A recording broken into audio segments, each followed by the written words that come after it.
Hi friends, ఈ episode స్టార్టింగ్లోనే ఫాంగ్ పింగ్కి కష్టాలు మొదలవుతాయి. ఇన్నాళ్ళు లగ్జరీగా బతికిన ఆమెకి ఇప్పుడు రియాలిటీ చెంపదెబ్బ కొడుతుంది. ముందుగా విల్లా మేనేజ్మెంట్ వాళ్ళు ఫోన్ చేసి, మేడం హాఫ్ ఇయర్ గడిచిపోయింది, ఇంకా మెయింటెనెన్స్ ఫీజు కట్టలేదని అడుగుతారు. ఫాంగ్కి ఇప్పుడు డబ్బులు లేవు కదా, అందుకే నాకెందుకు చెప్తున్నారు, ఓనర్ని అడగండి అని విసుక్కుంటుంది. వెంటనే అసిస్టెంట్ కాంగ్ ఫోన్ చేసి ఒక బ్యాడ్ న్యూస్ అలాగే ఒక వార్నింగ్ ఇస్తాడు. ఆ స్కామర్స్ దొరికారు, కానీ వాళ్ళు డబ్బు మొత్తం ఖర్చు పెట్టేశారు. సో రూపాయి కూడా వెనక్కి రాదు. ఆయనకి ఇకపై మిమ్మల్ని చూసుకునే ఓపిక లేదు. ఆయన కోలుకుంటున్నారు. మీరు ఆ విల్లా ఖాళీ చేయండి, మేము అమ్మేస్తున్నామని చెప్తాడు. ఇది వినగానే ఫాంగ్కి పిచ్చెక్కిపోతుంది. నన్ను రోడ్డు మీద పడేస్తారా, నేను ఊరుకోను, ఆఫీస్కి వచ్చి రచ్చ చేసేస్తాను అని అరుస్తుంది. కానీ అసిస్టెంట్ కాంగ్ చాలా కూల్గా వార్నింగ్ ఇస్తాడు. మేడం, గొడవ చేస్తే ఉన్నది కూడా పోతుంది కదా, ఆయనకి మీ ముఖం చూడడం ఇష్టం లేదు, మర్యాదగా ఖాళీ చేయడం బెటర్ అని చెప్తాడు. అప్పుడు ఫాంగ్కి అర్థమవుతుంది ఆయన్ని బెదిరించడం ఇక కుదరదు అని. కానీ ఆమె అంత ఈజీగా ఆ ఇల్లు వదులుకుంటుందా? లేదు కదా. కాసేపటికి అసిస్టెంట్ గాంగ్ ఇంటిని కొనడానికి వచ్చిన క్లయింట్స్ని తీసుకొని విల్లాకి వస్తాడు. ఇది చాలా మంచి లొకేషన్, మంచి రేట్కి ఇస్తున్నామని వాళ్ళని ఒప్పించడానికి ట్రై చేస్తాడు. సరిగ్గా అప్పుడే ఫాంగ్ కిందికి దిగి వస్తుంది. ఆమెను చూసి క్లయింట్స్ ఈవిడ ఎవరు అని అడిగితే గాంగ్ ఈవిడ జస్ట్ అద్దెకి ఉండే ఆవిడ అని కవర్ చేస్తాడు. ఇక్కడే ఫాంగ్ పింగ్ తన కుట్ర మొదలు పెడుతుంది. ఇన్నోసెంట్ గా నటిస్తూ, అవును నేను టెనెంట్ని మాత్రమే, ఇల్లు చాలా బాగుంటుంది, కానీ పాపం మా ఆయన ఇక్కడే జబ్బుపడి ఇక్కడే చనిపోయాడు అని అబద్ధం చెప్తుంది. అంతే. ఆ మాట వినగానే కొనడానికి వచ్చిన వాళ్ళు చాలా భయపడతారు. ఏంటి, ఇక్కడ మనిషి చనిపోయాడా, ఇలాంటి అరిష్టమైన ఇల్లు మాకు చూపిస్తారా, మీకు బుద్ధుందా అని అసిస్టెంట్ గాంగ్ని తిట్టి అక్కడి నుంచి పారిపోతారు. గాంగ్కి కోపం వచ్చేసి, ఎందుకు అబద్ధాలు చెప్తున్నారు మీరు, మీ మీద కేసు వేస్తా అని అరుస్తాడు. ఫాంగ్ పింగ్ మాత్రం చాలా వెటకరంగా, అయ్యో సారీ, మాట జారింది, ఆయన ఇక్కడ జబ్బు పడ్డాడు, హాస్పిటల్లో చనిపోయాడులే అని చెప్పేసి మళ్ళీ కవర్ చేస్తుంది. మొత్తానికి తన ప్లాన్ అయితే వర్కౌట్ అయింది. ఆ ఇల్లు దయ్యాల గుంప అని ముద్ర వేసి ఎవరు కొనకుండా చేసేసి తను అక్కడే తిష్ట వేయాలని చూస్తుంది. ఇక తను ఆడిన డ్రామాకి అసిస్టెంట్ గాంగ్ గట్టిగానే కౌంటర్ ఇస్తాడు. నువ్వు ఇలా అబద్ధాలు చెప్పి కస్టమర్లని భయపెట్టినంత మాత్రాన ఫలితం ఉంటుందనుకున్నావా? అస్సలు ఉండదు. రేటు సరిగ్గా వస్తే ఈ ఇల్లు ఎలాగైనా అమ్మేస్తాం. నువ్వు అనవసరంగా టైం వేస్ట్ చేస్తున్నావు, మర్యాదగా ఖాళీ చేసే అని వార్నింగ్ ఇచ్చి వెళ్ళిపోతాడు. ఇక ఆ ఇంట్లో తల్లి కూతుర్ల మధ్య అసలు ఫైట్ మొదలవుతుంది. ఇన్నాళ్ళు లగ్జరీగా బ్రతికిన ఫాంగ్, ఇక మన టైం అయిపోయింది నియాన్, వాడు చాలా హార్ట్లెస్ ఫెలో, మనం పాత ఇంటికి వెళ్ళిపోదాం పదా, సామాన్లు సదురుకో అని చెప్పేసి నిరాశగా చెప్తుంది. కానీ కూతురు నియాన్కి అది తట్టుకోవడం చాలా కష్టంగా ఉంటుంది. తల్లి మీద విరుచుకు పడుతుంది.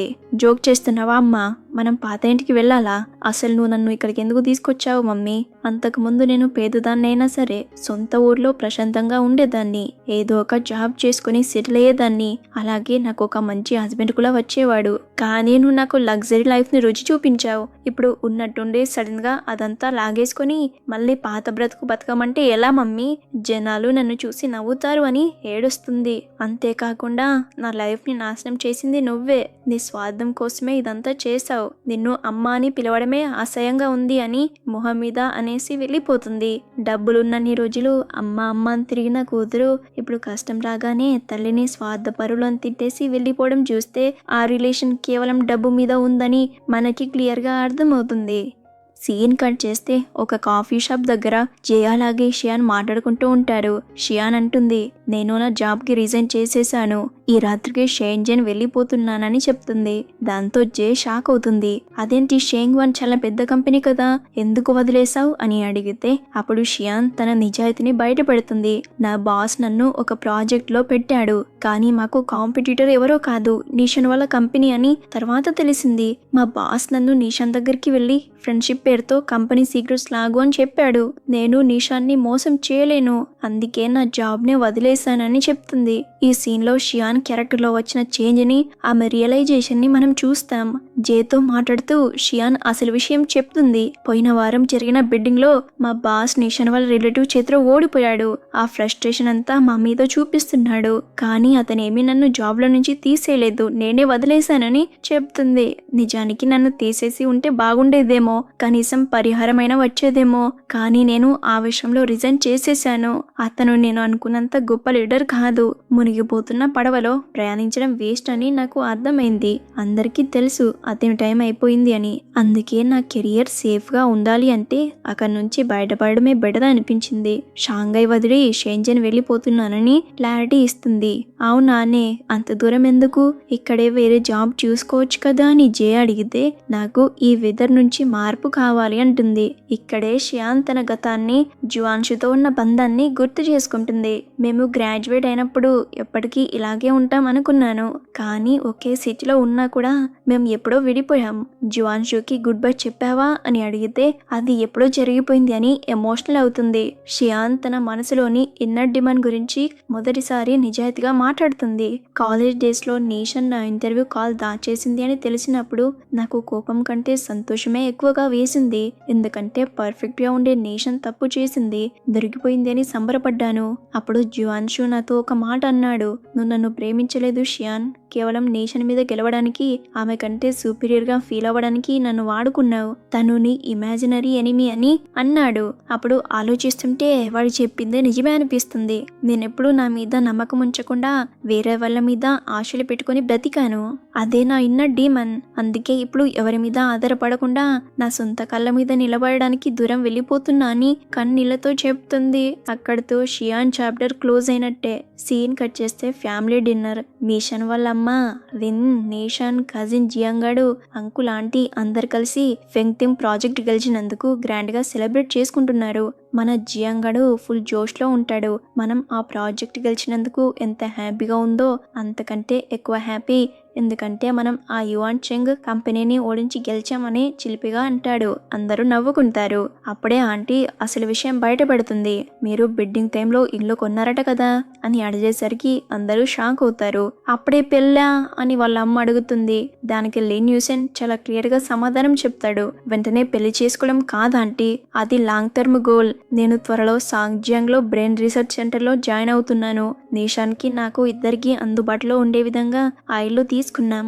లాంగ్ డిస్టెన్స్ రిలేషన్షిప్ మాకు వద్దని చెప్తాడు. ఇక్కడ నిషాన్ వాళ్ళ అమ్మ ఒక డౌట్ అడుగుతుంది. అల్లుడు, ఆ ఇల్లు సూజేలో ఉంది, నీ ఆఫీస్ ఏమో షాంఘైలో ఉంది. రోజు 50 నిమిషాలు డ్రైవ్ చేయడం నీకు కష్టం కదా, నువ్వు నేషన్ కోసం మరి ఎంత త్యాగం చేస్తున్నావేమో అని అడుగుతుంది. దానికి లిన్ ఇచ్చిన రిప్లై గోల్డెన్ వర్డ్స్ అని చెప్పొచ్చు. ఆంటీ, షాంఘై ట్రాఫిక్ లో సిటీ సెంటర్ కి వెళ్లాలన్నా అంతే టైం పడుతుంది కదా, అయినా నేను ప్రేమించే నేషన్ని రోజు చూడాలని కోరుకోవడం నా ఇష్టం, అంతే తప్ప అది త్యాగం ఎలా అవుతుంది అని చాలా అద్భుతంగా చెప్తాడు. ఆ మాటకి జియాంగాడు చాలా ఫిదా అయిపోతాడు. వావ్ బావా, సూపర్ డైలాగ్, నేను రాసుకుంటా, ఫ్యూచర్లో నా గర్ల్ ఫ్రెండ్ వాళ్ళ అమ్మకి చెప్పడానికి పనికొస్తుందేమో అని జోక్ చేస్తాడు. చివరగా నేషన్ వాళ్ళ నాన్న గురించి టాపిక్ వస్తుంది. మీ నాన్న రియాక్షన్ ఏంటి అని వాళ్ళ అమ్మ అడిగితే ఆయన కంగ్రాట్స్ అని మెసేజ్ చేశారు. నేను కూడా సింపుల్ గా థ్యాంక్స్ చెప్పాను అని నిషాన్ చెప్తుంది. మొత్తానికి ఫ్యామిలీ అంతా హ్యాపీ. నిషాన్ లిన్ లవ్ స్టోరీ కూడా నెక్స్ట్ లెవెల్ కి వెళ్ళిపోతుంది. ముందుగా నిషాన్, మీ తాతయ్య వస్తున్నారు, మన మీద కోపంతో లెక్కలు తీర్చుకోవడానికి వస్తున్నారా ఏంటి అని చాలా భయపడుతుంది. దానికి లిన్ యూసెన్ నవ్వుతూ, ఆయన అలా ఏమీ చేయరు, చాలా మంచివారు. ఒకవేళ నన్ను తిట్టడానికి వస్తే మాత్రం నువ్వు కూడా పక్కనే ఉండి నన్ను కాపాడు కదా అని సరదాగా అంటాడు. సీన్ కట్ చేస్తే నెక్స్ట్ డే లిన్ అలాగే వాళ్ళ తాతయ్య బిజినెస్ గురించి డిస్కస్ చేస్తుంటారు. సోలార్, అదే పీవీ ఇండస్ట్రీకి ఫ్యూచర్ బాగుంది అని తాతయ్య మెచ్చుకుంటారు. లిన్ తన కంపెనీ పేరుని షువాంగ్వాన్ నుంచి గ్వాంగ్యూగా మారుస్తున్నట్లు చెప్తాడు.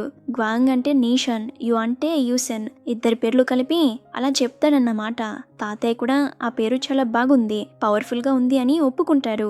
ఇక్కడే లిన్ యూసెన్ ఒక షాకింగ్ డిసిజన్ చెప్తాడు. తాతయ్య, మన కంపెనీలో పనిచేసే టాలెంటెడ్ ఎంప్లాయీస్ కి నేను నా 15% షేర్స్ ఇవ్వాలనుకుంటున్నాను. నేను ఫ్యూచర్ లో మెడికల్ రీసెర్చ్ వైపు వెళ్తున్నాను కాబట్టి కంపెనీ బాధ్యత మొత్తం నిషాన్ చూసుకుంటుంది. అందుకే ఈ 15% షేర్స్ కేవలం నా వాట నుంచే ఇస్తాను, నిషాన్ దగ్గర నుంచి కాదని చెప్తాడు. దీని అర్థం ఏంటంటే లిన్ తన షేర్స్ తగ్గించుకుంటే ఆటోమేటిక్ గా కంపెనీలో నిషాన్ పవర్ పెరుగుతుంది. తాతయ్య వెంటనే హెచ్చరిస్తారు, నీకు తెలుసు కదా లిన్, షేర్స్ అంటేనే ఓటింగ్ పవర్. నువ్వు ఇలా చేస్తే రేపు ప్రొద్దున్నే కంపెనీ మీద నీ కంట్రోల్ పోతుంది. నిషాన్ని నువ్వు ఎప్పటికీ ఛాలెంజ్ చేయలేవు అని వార్నింగిస్తాడు. కానీ లిన్ చాలా క్లియర్ గా, నాకు తెలుసు తాతయ్య, నాకేం పర్లేదు అంటాడు. అంటే నిషాన్ మీద తనకి ఎంత నమ్మకం ఉందో చూడండి. తన పవర్ ని కూడా వదిలేసుకొని ఆమెని బాస్ ని చేస్తున్నాడు. ఆ తర్వాత తాతయ్య అసలు ప్రశ్న వేస్తారు, సరే నేమ్ చేంజ్ గురించి, షేర్స్ గురించి నన్ను అడిగావు, మరి నిషాన్ వాళ్ళ అంకుల్ కి హెల్ప్ చేసి మన సొంత కంపెనీని ఓడించినప్పుడు నా పర్మిషన్ ఎందుకు అడగలేదురా అని నిలదీస్తారు. దానికి లిన్ చాలా తెలివిగా సమాధానం ఇస్తాడు, తాతయ్య బిజినెస్ లో అవకాశాలు చాలా తక్కువ, ఆపర్చునిటీ వచ్చినప్పుడు వదులుకోకూడదు. ఒకవేళ మీ మనవడు జింగ్జీ నా దగ్గరికి వచ్చి సహాయం అడిగి ఉంటే నాకు ఇష్టం లేకపోయినా కూడా చేసేవాడిని, కానీ వాడు నా దగ్గరికి రాడు కదా అని స్మార్ట్ గా ఆన్సర్ ఇస్తాడు. లిన్ తెలివితేటలు చూసి తాతయ్య గర్వపడతాడు, అదే సమయంలో కూడా బాధపడతాడు. నిజం చెప్పాలంటే లిన్ ఆ ఫెంక్టింగ్ ప్రాజెక్టు జింగ్జీకి ఒక టెస్ట్ లాంటిది. వాడు గెలుస్తాడా లేదా అని కాదురా, వాడు ఎలాంటి పద్ధతులు వాడతాడు, వాడి క్యారెక్టర్ ఏంటి అని చూడాలనుకున్నాను. కానీ వాడు ఫెయిల్ అయ్యాడు. వాడికి నీలో ఉన్న సగం తెలివైనా సహనమైనా ఉంటే చాలా బాగుండేది కదరా అని కొంచెం ఫీల్ అవుతాడు. పాపం తాతయ్యకి అర్థమైంది, కంపెనీని నడిపించే సత్తా కేవలం లిన్ కి మాత్రమే ఉంది. కానీ లిన్ ఏమో డాక్టర్ అవ్వాలని ఫిక్స్ అయ్యాడు. ఆ జింగ్జీ ఏమో వేస్ట్ గాడు. షేంగ్వాన్ గ్రూప్ ఫ్యూచర్ ఏంటో అని తాతయ్య ఆవేదన. లిన్ తాతయ్యతో మాట్లాడుతూ షేంగ్వాన్ గ్రూప్ వారసత్వం గురించి ఒక బెటర్ ఐడియా ఇస్తాడు. తాతయ్య, మీ మనవడు జింగ్జీ సరిగ్గా లేడు అని మీకు అర్థమైంది. జింగ్లే ఏమో స్వేచ్ఛగా ఉండాలనుకుంటుంది. అందుకే నా సలహా ఏంటంటే మీ మరో మనవరాలు జింగ్జియూని తర్వాత వారసురాలుగా తీర్చిదిద్దండి. ఆమె చాలా నిలకడగా ఉంటుంది. రిజర్వ్డ్ గా ఉన్నా సరే కంపెనీని నడిపించే సత్తా తనకే ఉంది అని చెప్తాడు. తాతయ్య కూడా దీని గురించి సీరియస్ గా ఆలోచిస్తారు. తాతయ్య వెళ్ళిపోయాక లిన్ యూసన్ నిషాన్ దగ్గరికి వస్తాడు. ఏంటి నిషాన్, నాతో ఉంటానని చెప్పేసి తాతయ్య రాగానే ఎందుకు మాయమైపోయావు అనగానే నిషాన్ కవర్ చేస్తూ, ఆ ఆఫీస్ లో అర్జెంట్ వర్క్ ఉంది లిన్, ఎక్విప్మెంట్ వచ్చేస్తుంది, చెక్ చేయాలని సాకులు చెప్తుంది. కానీ లిన్ అస్సలు వదలడు. అవునా, ఇప్పుడు నీకు వర్క్ ఫస్ట్ అయిపోయిందా అని ఆట పట్టిస్తే నిషాన్ అసలు విషయం చెప్తుంది. నిజానికి మీరిద్దరూ మనసు విప్పి మాట్లాడుకోవాలని నేను కావాలనే పక్కకి తప్పుకున్నానని చెప్తుంది. లిన్ నవ్వుతూ ఒక గుడ్ న్యూస్ చెప్తాడు. తాతయ్య నన్ను తిట్టలేదు నిషాన్, పైగా నేను ఆయనకు పని చెప్పాను. మన కంపెనీ నేమ్ రీబ్రాండింగ్ చేసేటప్పుడు ఆయనే గెస్ట్ గా వచ్చి ఓపెన్ చేయాలని అడిగాను. ఆయన ఒప్పుకున్నారని చెప్తాడు. నిషాన్, వావ్, నువ్వు చాలా స్మార్ట్ అని మెచ్చుకుంటుంది. ఇక డిన్నర్ టైం. లిన్ రొమాంటిక్ గా డిన్నర్ కి వెళ్దామంటే నిషాన్ మాత్రం క్యాంటీన్ లో తిందాం పదా, అక్కడ మిస్టర్ ఉవాతో కలిసి బిజినెస్ మాట్లాడాలి అని అంటుంది. లిన్ కి మతిపోతుంది. అమ్మో, నువ్వు పూర్తిగా వర్కాలిక్ అయిపోయావు నిషాన్. ఇంకా నేను కంపెనీకి షేర్ హోల్డర్నే, రాజీనామా చేయలేదు కదా, నాతో కూడా బిజినెస్ మాట్లాడొచ్చు కదా అని ముఖం మార్చుకుంటాడు. ఆ తర్వాత ఒక క్యూట్ రొమాంటిక్ మూమెంట్ జరుగుతుంది. లిన్ ఆమెని దగ్గరికి తీసుకొని కిస్ చేసి, ఇంకా నేనే నీ బాయ్ ఫ్రెండ్ని అని గుర్తుందా లేదా అని సరదాగా అడుగుతాడు. అయితే వెంటనే లిన్ చాలా సీరియస్ గా ఒక ప్రశ్న అడుగుతాడు. నిషాన్, నిజం చెప్పు, ఈ బిజినెస్, ఈ సోలార్ ఇండస్ట్రీ ఇదంతా నీకు నిజంగా ఇష్టమేనా, లేక నా కోసం, ఫ్యామిలీ కోసం బలవంతంగా ఏమైనా చేస్తున్నావా? నువ్వు కష్టపడడం నాకు ఇష్టం లేదు అని అడుగుతాడు. దానికి నిషాన్ చాలా కాన్ఫిడెంట్ గా సమాధానం చెప్తుంది. లేదు లిన్, నాకు నిజంగానే ఇంట్రెస్ట్ ఉంది. గ్లోబల్ ఎంపైర్ కట్టాలని కాదు, కానీ చేస్తున్న పనిలో బెస్ట్ గా ఉండాలి. ముఖ్యంగా ఆ మధ్య ఆంటీకి హెల్ప్ చేసి గెలిచాం కదా, అప్పుడు అర్థమైంది నాకు గెలవడం అంటే ఇష్టమని చెప్తుంది. లిన్ నవ్వేసి, నాకు ఆ విషయం ఎప్పుడో తెలుసు నిషాన్, మనం స్కేయింగ్కి వెళ్ళినప్పుడు నువ్వు నాకు చెప్పకుండా సీక్రెట్గా ప్రాక్టీస్ చేసావు గుర్తుందా? అప్పుడే అర్థమైంది నువ్వు బయటికి సాఫ్ట్గా కనిపించినా లోపల మాత్రం గెలవాలనే కసి గట్టిగానే ఉందని పాత జ్ఞాపకాల్ని గుర్తు చేసుకుంటాడు. నిషాన్ లిన్ సపోర్ట్తో ఒక పవర్ఫుల్ ఉమెన్గా మారబోతుందన్నమాట. ఫ్రెండ్స్, ఈ సీన్లో రొమాన్స్, బిజినెస్ సక్సెస్ రెండు బ్యాలెన్స్ అవుతాయి. ముందుగా కెఫిటేరియా సీన్. నిషాన్ చాలా సీరియస్గా వర్క్ మోడ్లో ఉంటే లిన్ యూసన్ మాత్రం రొమాంటిక్ మోడ్లో ఉంటాడు. నిషాన్ ఒక ప్లాన్ చెప్తుంది. ఈ బిజీ పనులన్నీ అయిపోయాక నేను ఒక నెల రోజులు వెకేషన్ తీసుకుంటాను. ఇంట్లోనే ఉండి బెడ్ మీద పడుకొని బుక్స్ చదువుతూ టీవీ చూస్తూ గడిపేస్తానని చెప్తుంది. మరి ఆ ప్లాన్లో నాకేమైనా స్పేస్ ఉందా అని లిన్ అడిగితే, ఉంది కదా, నేను టీవీ చూస్తుంటే నువ్వు నాకు స్నాక్స్ అందించాలి అని నిషాన్ ఆట పట్టిస్తుంది. దానికి లిన్ చాలా స్వీట్గా, స్నాక్స్ అందించేవాడిలా కాదు, నేను నీకు పిల్లో లాగా మారిపోతానని రొమాంటిక్ గా అంటాడు. వీళ్ళ చిలిపి పనులు భలే ఉంటాయి కదా. సీన్ కట్ చేస్తే సక్సెస్ మౌంటేజ్. నెలలు గడిచే కొద్దీ వాళ్ళ కంపెనీ జెట్ స్పీడ్ లో దూచుకెళ్తూ ఉంటది. జూలై నెలలో ఫుల్లీ ఆటోమేటెడ్ మిషన్స్ వచ్చేస్తాయి. ఆగస్టు నెలలో సోలార్ పవర్ ఎఫిషియన్సీ 21.2కి పెరిగిపోతుంది. అక్టోబర్ నెలలో గాన్సువే అనే చోట 100 మెగావాట్ల బాడీ ప్రాజెక్ట్ ని గెలుచుకున్నారు. ఇక ఫైనల్ గా రీబ్రాండింగ్ సెరమనీ. అందరి ముందు నేషన్ వాళ్ళ కంపెనీ పేరు మారుస్తారు. పాత పేరు షువాంగ్వాన్ పోయి కొత్త పేరు గ్వాంగు వచ్చేస్తుంది. దీని అర్థం చాలా గొప్పగా చెప్తారు. యు ఐస్లాండ్ అంటే ఒక బలమైన దీవి, గ్వాంగ్ అంటే కాంతి నిందిన దీవి అని అర్థం. దీని గురించి మనకి ఇంకా డీటెయిల్ గా తెలుసు, మనం ముందు వీడియోలో మాట్లాడుకున్నాం. ఈ బోర్డుని ఓపెన్ చేయడానికి గెస్టులుగా వచ్చింది ఎవరో కాదు. ఒకవైపు షాంగ్వాన్ గ్రూప్ చైర్మన్ తాతయ్య, మరొక వైపు యూన్షాన్ ఇన్వెస్ట్మెంట్ చైర్మన్ నేషన్ వాళ్ళ మమ్మీ. ఇద్దరు కలిసి ఆవిష్కరిస్తారు. అంటే బిజినెస్ పరంగా, ఫ్యామిలీ పరంగా నేషన్ వాళ్ళు గెలిచేశారు. చివరిగా ఒక ప్రైవేట్ మూమెంట్. అక్కడ పెద్దవాళ్ళు ఆఫీస్ బోర్డు ఓపెన్ చేస్తే ఇక్కడ లిన్, నేషన్ తమ పర్సనల్ గార్డెన్ దగ్గరికి వచ్చేస్తారు. అక్కడ వాళ్ళు చేశారు కదా, ఇక్కడ మన గార్డెన్ ని ఓపెన్ చేద్దామని లిన్ అంటాడు. నేషన్ కౌంట్ డౌన్ స్టార్ట్ చేస్తుంది. 3, 2, 1 అని. అక్కడ లియోగ్వాంగ్ ఫారెస్ట్ అని రాసి ఉంటుంది. పేరు ఎందుకు మార్చావు నేషన్ అని లిన్ అడిగితే, నువ్వు త్వరలో కంపెనీ నుంచి రీసెర్చ్ కోసం వెళ్ళిపోతున్నావు కదా, ఇకపై రోజుకి 10 గంటలు ఆఫీస్లో నీతో గడపలేను. ఆ స్పేస్ ని కవర్ చేయడానికే మన ఇంటికి ఈ పేరు పెట్టాను అని ఎమోషనల్ అవుతుంది. నువ్వు ఇలా మాట్లాడితే నేను నిన్ను వదిలి ఉండలేను నిషాన్, నన్ను డిస్ట్రాక్ట్ చేయకు అని లిన్ అంటూనే ప్రేమగా కిస్ చేస్తాడు. వీళ్ళ ప్రేమ ఇప్పుడు కెరీర్, లైఫ్ రెండిట్లోనూ సక్సెస్ అయింది కదా ఫ్రెండ్స్. ఈ ఎపిసోడ్ ఎండింగ్ చాలా రొమాంటిక్ గా, హార్ట్ టచింగ్ గా ఉంటది.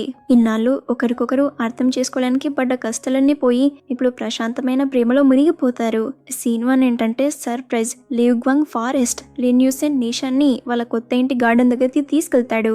ఇన్నాళ్ళు నన్ను ఇక్కడికి ఎందుకు రానివ్వలేదు, ఏదైనా పెద్ద సర్ప్రైజ్ ఉందా అని నేషన్ అడుగుతుంది. లిన్ అంత పెద్దదేం కాదులే అని చెప్పేసి బోర్డు చూపిస్తాడు. దాని మీద లియోగ్వాంగ్ ఫారెస్ట్ అని రాసి ఉంటుంది. ఇక్కడ లిన్ ఒక చిలిపి జోకు వేస్తాడు. ఈ పేరులో గ్వాంగ్ ని నేను తీసుకుంటున్నాను, ఫారెస్ట్ ని నువ్వు తీసుకో అంటాడు. గ్వాంగ్ అంటే నేషన్ కదా, సో నేషన్ నా సొంతమని ఇండైరెక్ట్ గా చెప్తున్నాడు. సీన్ 2 ఏంటంటే వాళ్ళిద్దరూ ఉయ్యాల మీద నిజాలు మాట్లాడుకుంటారు. ఇద్దరు ఉయ్యాల మీద కూర్చుని మాట్లాడుకుంటూ గతాన్ని గుర్తు చేసుకుంటారు. నేషన్ ఒక ఇంట్రెస్టింగ్ క్వశ్చన్ అడుగుతుంది. ఓ లిన్, పోయిన సంవత్సరం నువ్వు కంపెనీలో జాయిన్ అయినప్పుడు నా మీద పగ తీర్చుకోవాలి అనుకున్నావు కదా అని అడుగుతుంది. దానికి లిన్ ఇచ్చిన సమాధానం చాలా ఆశ్చర్యంగా ఉంటుంది. నిజం చెప్పనా నేషన్, నేను పగతో లేను. అసలు నేను ఏం చేయాలో కూడా నాకు అర్థం కాలేదు ఆ రోజు. కానీ ఒకటి మాత్రం తెలుసు, నిన్ను ఎప్పుడు బాధ పెట్టకూడదు అని. ఆ రోజు నువ్వు సడన్ గా నా ముందుకు వచ్చేసరికి నేను లోపల చాలా భయపడ్డాను. నేను ఇంకా ప్లాన్ చేసుకోలేదు నేషన్. అప్పుడే నువ్వు నా కళ్ళ ముందుకు వచ్చేసరికి నేను చాలా కంగారు పడిపోయాను అని చెప్పేసి ఒప్పుకుంటాడు. నేషన్ నమ్ముతుందా? నమ్మదు కదా. నువ్వు అబద్ధం చెప్తున్నావు లిన్. ఆ రోజు నువ్వు ఎంత సీరియస్ గా ఉన్నావో నాకు తెలుసు. నేను ఫైనాన్స్ కి పనికిరాను, అడ్మినిస్ట్రేషన్ కి వెళ్ళండి అని ఫోగర్ పేస్ పెట్టి ఆర్డర్ వేసా, గుర్తుందా? అది చూసి నేను భయపడ్డాను అని నేషన్ ఆ రోజుని గుర్తు చేసుకొని నవ్వుతుంది. లిన్ అదంతా పైకి నటించాను అంతే, లోపల మాత్రం టెన్షన్ పడ్డానని నవ్వుతాడు. సీన్ 3 ఏంటంటే పేరు వెనకాల ఉన్న అసలు అర్థం. నువ్వెప్పుడు నా దగ్గర ఉన్నట్టే ఉంటుంది, కానీ అంతలోనే మాయమైపోతావు. Always here and then gone. నువ్వు లేనప్పుడు కూడా నీలో కొంత భాగం ఇక్కడే ఉండిపోవాలి అని, నాతోనే ఉండాలి అని ఆ పేరు పెట్టానని చెప్తుంది. వాళ్ళిద్దరి ఫీలింగ్స్ ఆల్మోస్ట్ సేమ్ ఉంటాయి. ఆ మాటతో మనకి అర్థమవుతుంది లిన్ కి నేషన్ అంటే ఎంత పిచ్చో, నేషన్ కి కూడా లిన్ అంటే ఎంత పిచ్చో. చివరిగా గ్రాంగ్యూ company success, family support, Lin నేషన్ ల విడదీయలేని బంధం, ఇలా అన్ని రకాలుగా హ్యాపీ ఎండింగ్ తో ఒక అద్భుతమైన భవిష్యత్తు వైపు అడుగులు వేస్తూ ఈ ఎపిసోడ్ ఎండ్ అవుతుంది. ఒక రకంగా చెప్పాలంటే వాళ్ళిద్దరు గతాన్ని జయించి ప్రేమలో గెలిచారు. ఇక మనం రేపు ఫైనల్ ఎపిసోడ్ చెప్పుకుందాం. చాలా బాగుంటుంది. ప్లీజ్ లైక్, షేర్, హైప్ ఇవ్వండి.